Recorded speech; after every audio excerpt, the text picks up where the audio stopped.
Thank you, and thanks for staying so late. So you guys must be the hardcore people interested in finding bugs in software engineering and machine learning. Uh, so some background about my motivation to do this. Over the last 20 years or so, I've played roles in very different aspects of software engineering, both as a developer, as a manager, as an architect, both at the software level and at the database level. And I've been very frustrated by the lack of structure in the underlying processes of software engineering. And the way I think about it today is that we are in an industry that's an advanced stage of craftsmanship with power tools. And we are about to make a transition to industrial production of software, but we don't have the means, we don't have the measurements, we don't have the instrumentation needed to do these things in an automated fashion, and so we end up doing them manually. So that's, you'll see some of that later, but my motivation is to take the emotion and the cherry picking and the craziness out of reasoning about software and actually making it reasoning about software. So the rest you'll see as we go along. So about me, I have a bachelor's in EE from many years ago, before the meteors came and the dinosaurs died. I went and did a master's in applied math, and then I was in a PhD pure math program, and it got too crazy, so I did everything but thesis, and I went back to software development. So as I've mentioned, I've done all of these things. You're free to look up Learn Data Science. http://learnds.com is a bunch of IPython notebooks to teach yourself data science if you're a software developer and want to go in and learn that. It comes with, you just clone the Git repository and you get everything, including the data sets and everything. So I encourage you to do that. And so I was in a recent project with a company called Perforce, and some of the older people may have used Perforce. Some of the newer people may have been forced to use Perforce. But I learned a lot about version control systems, and there are some very positive things about Perforce that are often missed. And one of them is that it saves all the history of your project, which means that you can do data mining on it. And so one of the things that came out of doing that project was that I did bootstrap this startup and started doing data mining on software repositories, not just Perforce.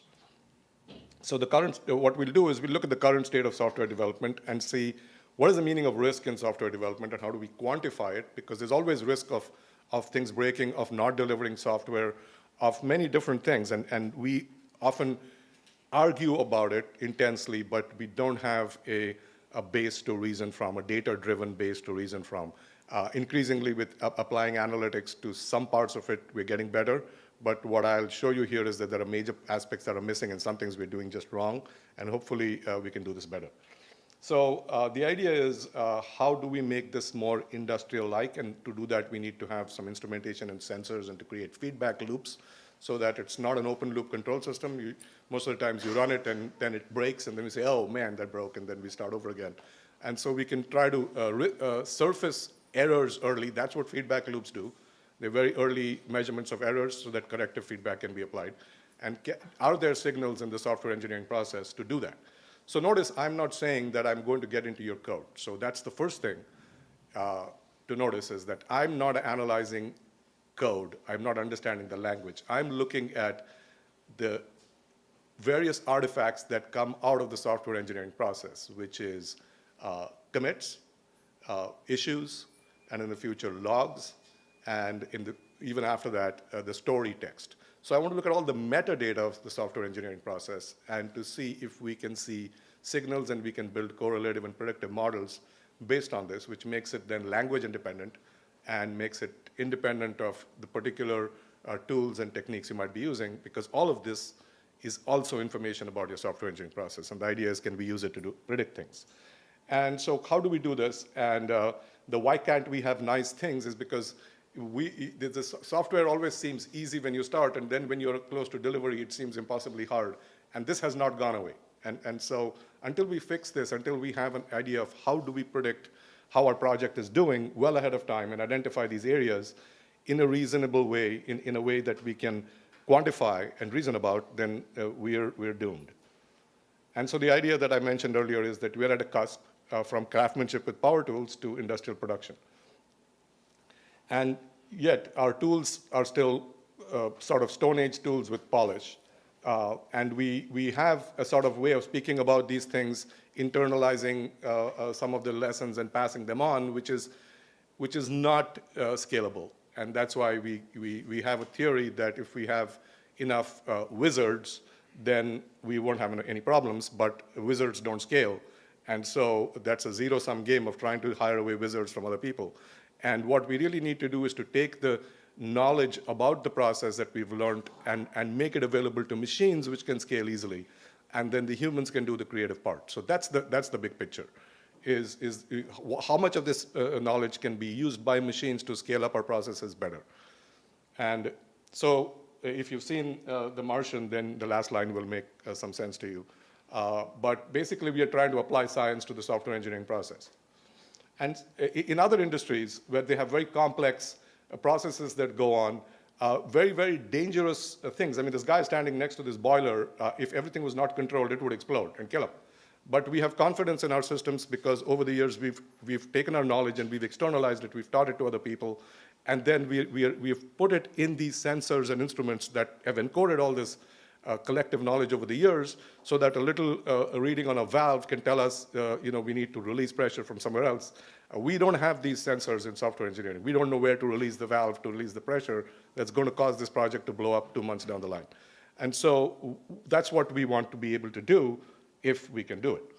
And therefore, since we don't have that, we can't have this big vision of what is my software in my enterprise doing. In Fortune 500 companies, often they have software, they have hundreds of applications, but they don't know who's using what and which application is obsolete, and can I shut this down and not use it anymore without somebody in some remote department saying, hey, I can't do my job anymore.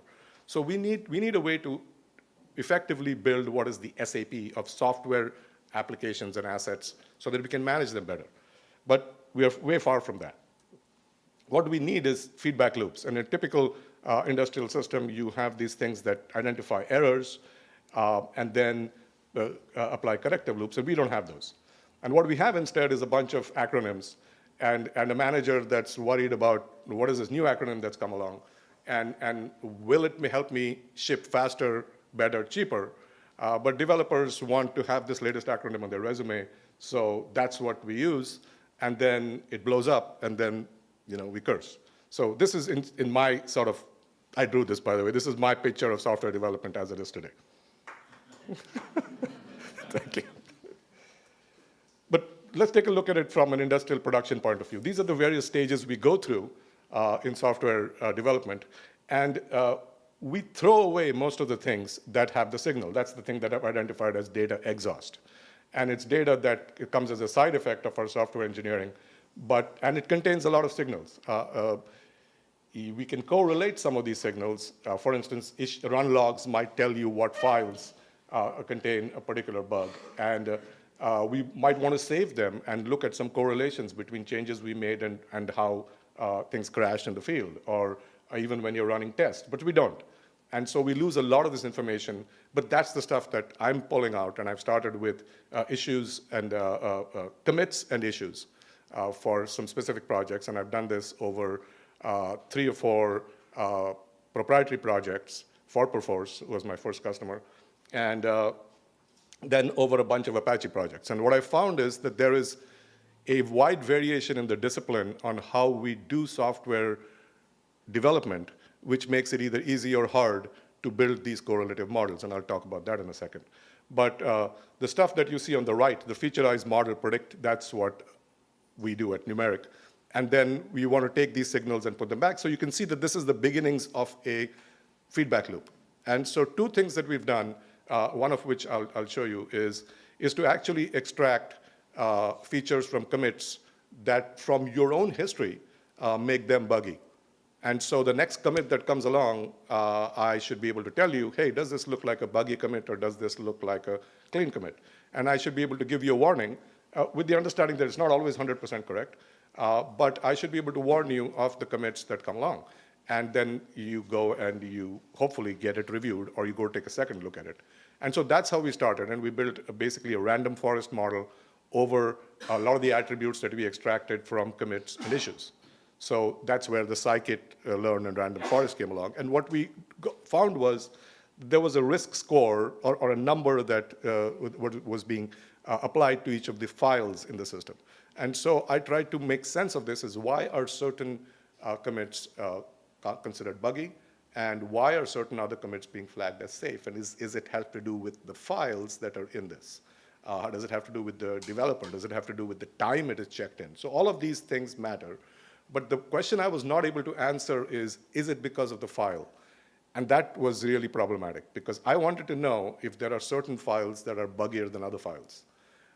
And what I wanted to do was to go backwards from files to bugs. In other words, tell me all the bugs that have been logged that include this file. And what I found was you can't do that with our systems today. So hold that thought for a second, and we'll go ahead. So the questions we want to ask is, can we build a predictive model, and can we use it to get early warnings? And can we use it to do what-if analysis? Like, what if I added more people? What if I wanted to get more done? What if I release today, et cetera? And can some recommended best practices come out of this? Can it help me improve this stuff? And can it show me stuff that I don't know? So surprising results is always a useful thing when you're building a predictive model, because if it predicts stuff you already know, then it's a complete waste of time. So the short answer to all of that is yes, and we'll see how we can do all this.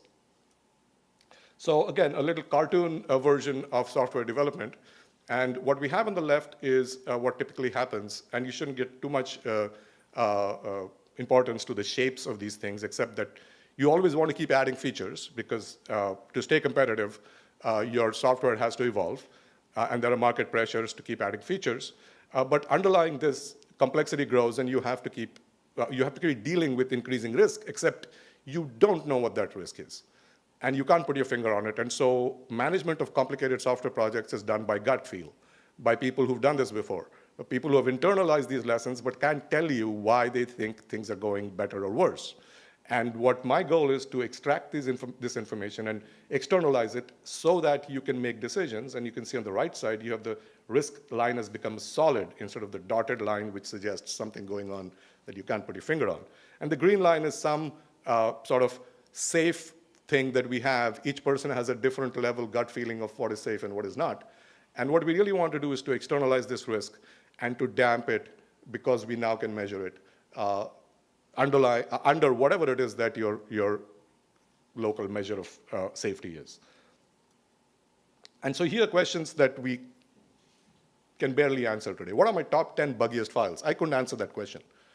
So why would you want to know that? Because maybe you want to focus your testing on that first before you build tests for all the other stuff. And there's some very interesting thing that comes out of this, that we're really doing testing wrong.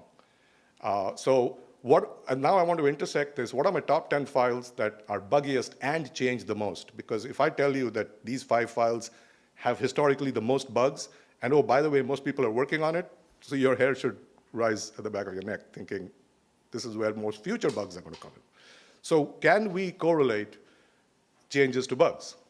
And the real question is, what do we need to do that? And the funny thing today is that we can't correlate changes to bugs with the tools that we have. So why is that? And this is one picture about why we can't have good things. So these solid blue lines here suggest that there are some barriers in between these data stores. And so we have changes in one area. And if you use Git and Jira, then the first two apply to you. And if you use Perforce, if you're using their job system, which is an ability to actually put tasks and your commits in the same data store, then you don't need any of these others. But what you're seeing here is that in your software development pipeline, you have various artifacts that are coming out.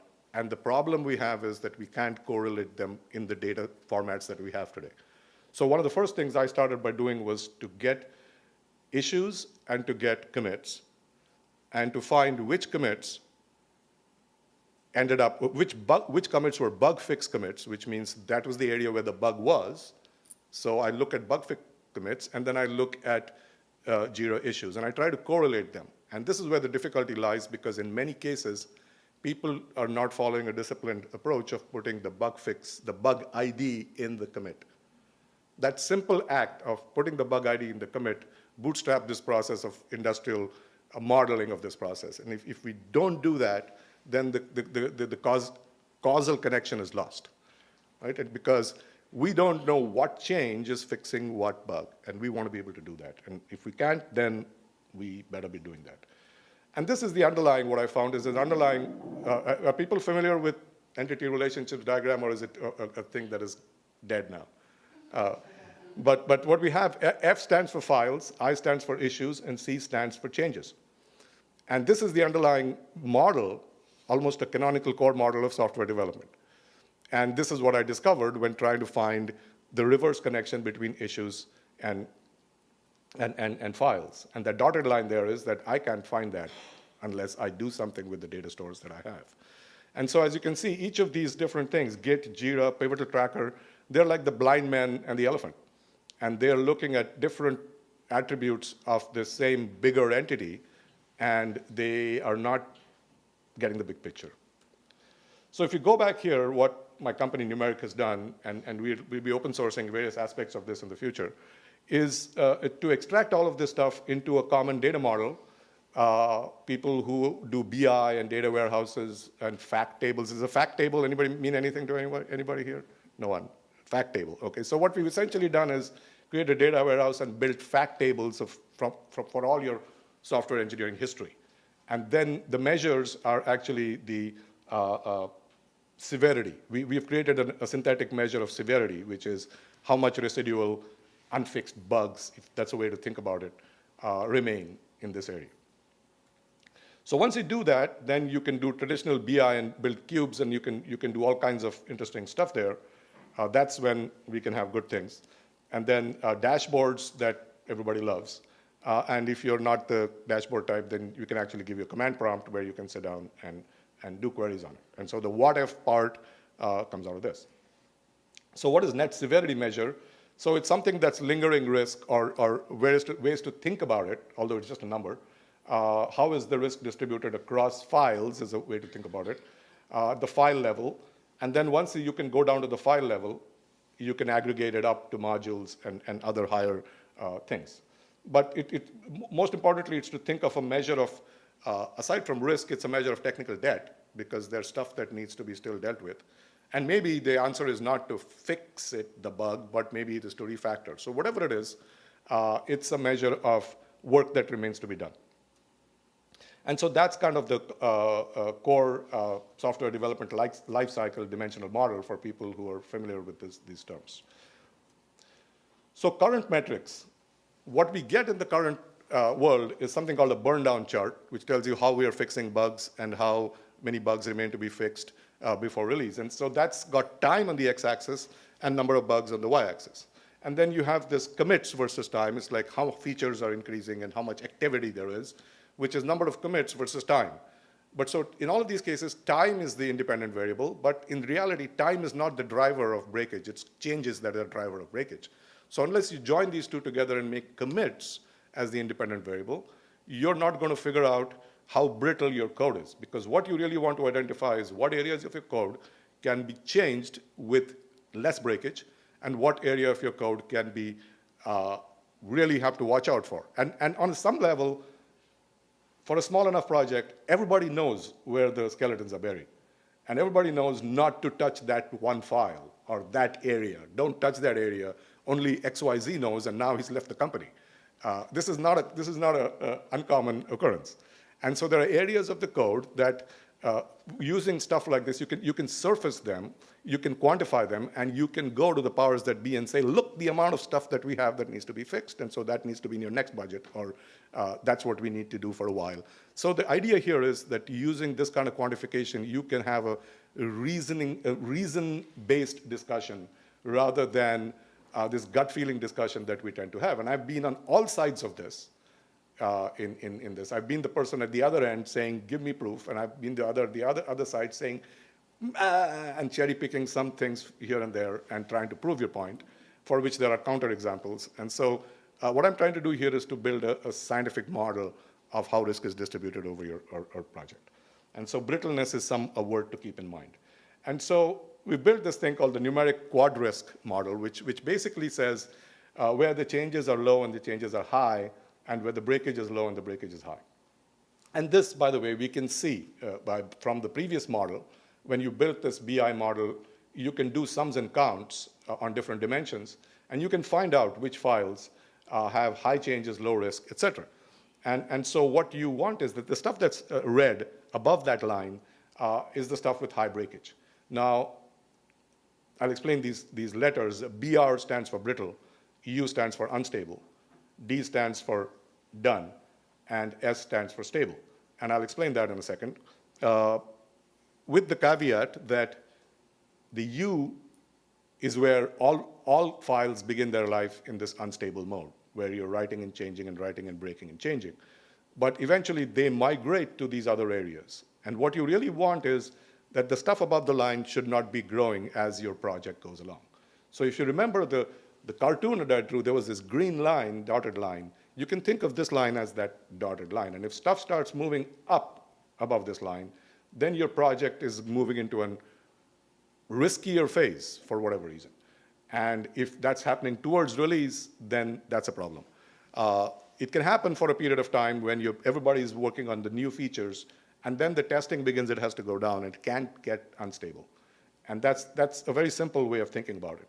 So one of the things that I put some numbers in there, one of the things which I'll talk about in the meantime, I found out on many of these is that a typical code base, 3 to 5% of the files have most of the severe bugs. And 80% of the files don't have any severe bugs at all.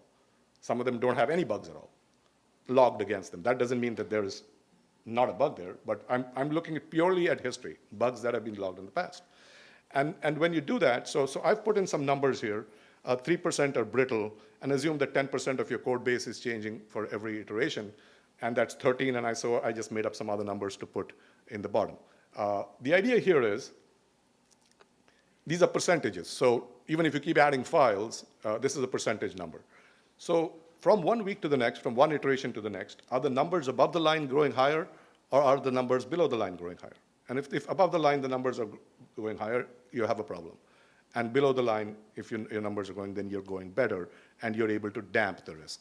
You can go back and drill down, and I'll show you how we've actually visualized this for a couple of projects. The HBase project is a project that I started off with, and now I'm right now doing it for the Apache Spark project. That'll be another couple of days. And some of this will be open sourced, and I'd like people who are interested in this to please join me. I've been doing this alone with a team in Ukraine. And I want to open source this stuff so that people can take some of this stuff and start improving the software engineering process, but also contribute your results back so it can be a learning experience for the industry. And this is very early, but I think there's a lot that can be done here and a tremendous amount of value that can be created for everybody. So this thing that you see on the screen can even be on your phone. And your project manager can be just looking at these numbers every iteration, remotely, every day if they want, if that's when you update the stuff. And this is the kind of conversation that we have not been able to have between engineers, their managers, and all the way up the chain forever. And so going back to this, what I'm saying here is that this diagram is sort of a quantitative version of this thing, where if you can keep your files below that line growing, then you've damped the risk. And this is a little bit hand-wavy, but I hope you've seen the quantification behind that. Now, this is the thing that I wanted to show you is, and by the way, power laws happen everywhere in software engineering. If you go look at the research, there are a lot of people at universities that do research on software engineering and quantitative research, and they find not just bugs with files, but a lot of other issues have power laws. And so it's not normally distributed, and it's not uniformly distributed. And so the problem we have in the industry today is that test coverage assumes that risk is uniformly distributed across your files. And if you look at this diagram up there, take a look at the area in the left. There's a tremendous amount of risk, but we don't have coverage of that. And then stuff to the right is where we are wasting effort. And so one of the things that came out, the surprising thing for me that came out was that maybe if you start by focusing using these numeric measures, the area where the biggest risk lies, your effective coverage of actual risk would be better than simply looking at lines of code and files. And it would be more effective, the same amount of resources would be more effective in actually catching bugs as opposed to consuming CPU cycles every time the continuous integration kicks in. Because we're not only wasting 80% of the effort in a very hand-wavy fashion, but we are also doing it now continuously every day. So we are more efficiently in an automated fashion wasting resources. So I'm going to take a minute and demo for you a visualization of how this would actually work in practice. And so I've taken data from an Apache HBase project and the Jira issues and the commits from Git, pulled them in, processed them, done all this joining and messy cleanup stuff, and built effectively a cube. Give me a second. So this is now, if you're familiar with Tableau, this is something we've created in Tableau. And I'm going to explain a little bit of what all this stuff is. So first, let me remove this part. So what you're getting here is simply the areas, the times of the year where what green stuff means and what red stuff means is this. We compute something called brittleness, which is the severity, the net severity, which is an aggregate of high severity bugs. It's a measure of bad things. And in the denominator, we have change, how many changes we had.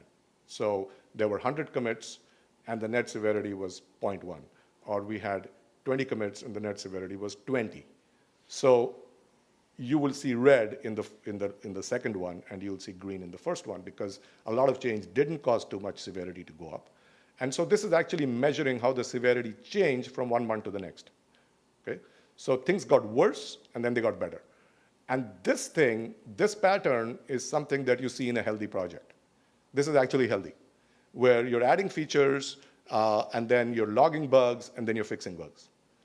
And this is a sort of a cycle that it's kind of a healthy heartbeat in a project that should be the way it is. What you don't want is you're about to release, and then you have a bunch of unresolved red things. And so I'm going to break this down now, and with the kind of data model we have, we can do that. So Apache projects have this thing called components. And every time you log a bug, you actually include what component it was. And often in Jira, yes? Can you go back to the previous? I just wanted to answer. Previous slide or previous view? Yes, okay. So yeah, that temporal pattern that you mentioned. Yes.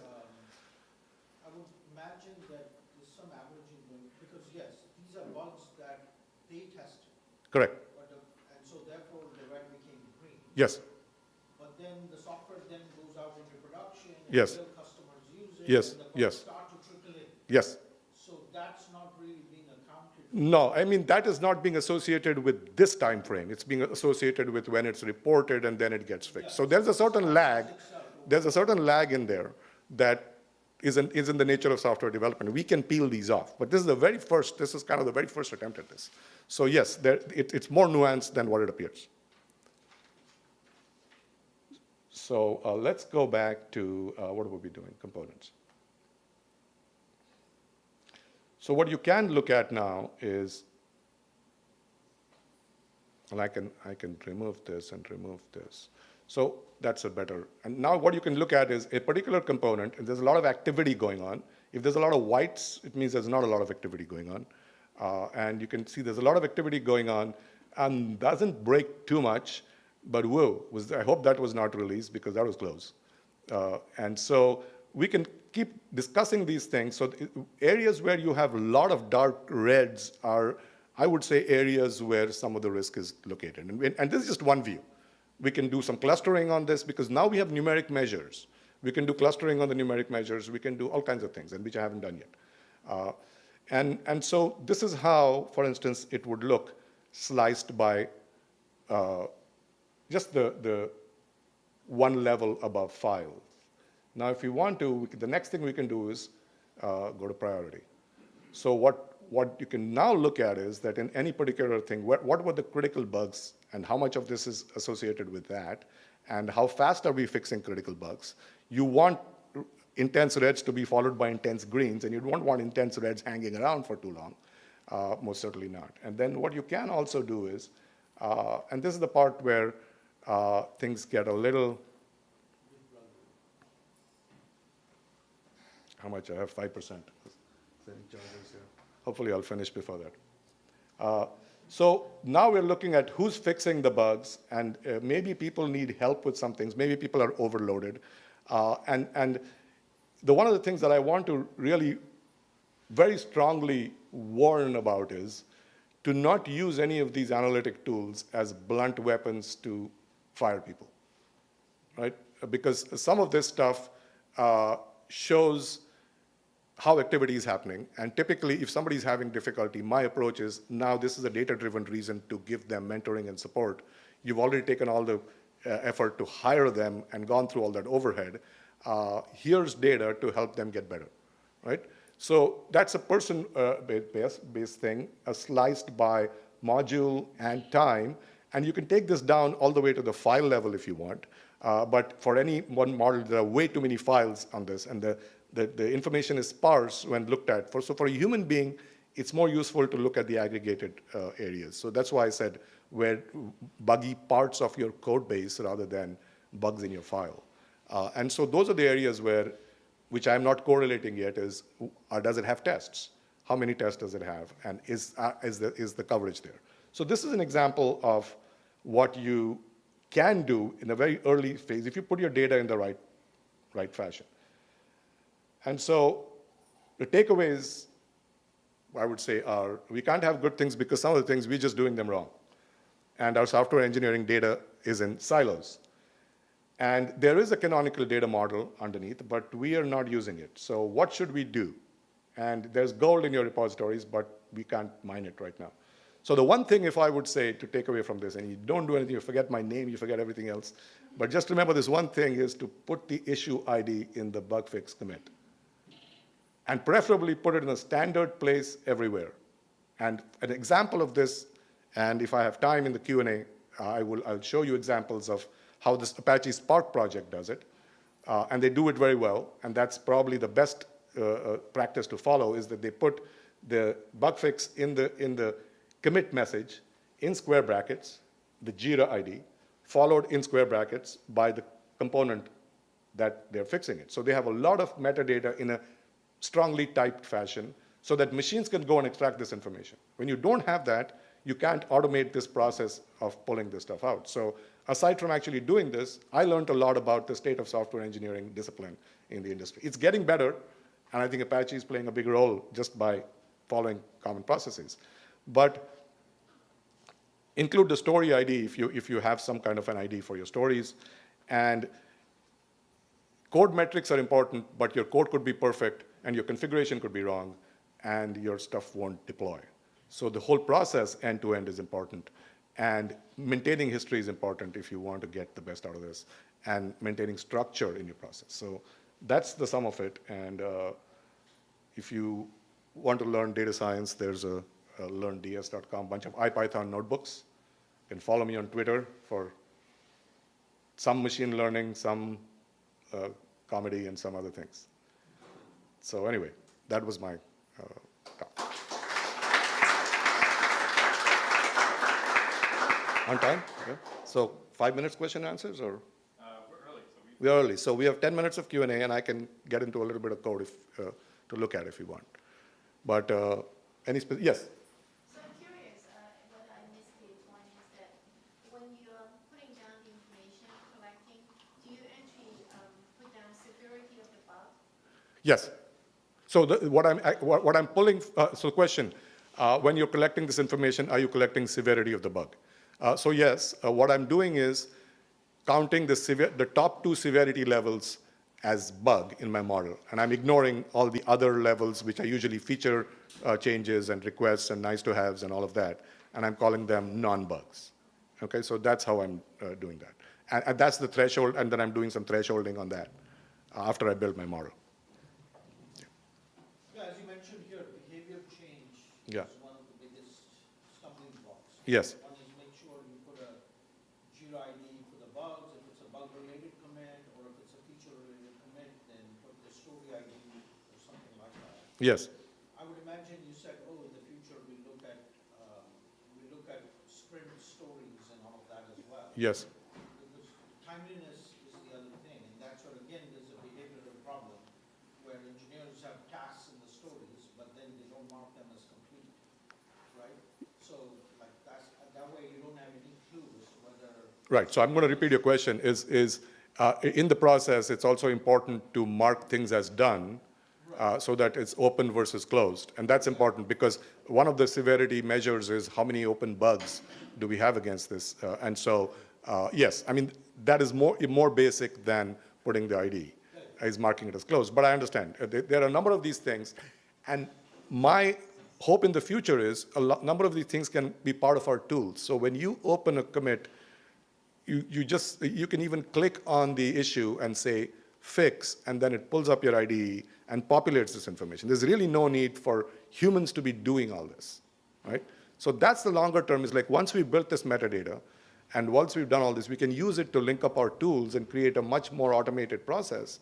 So the number of windows we have open and the number of cut and paste we do between entirely different kinds of data stores is ridiculous.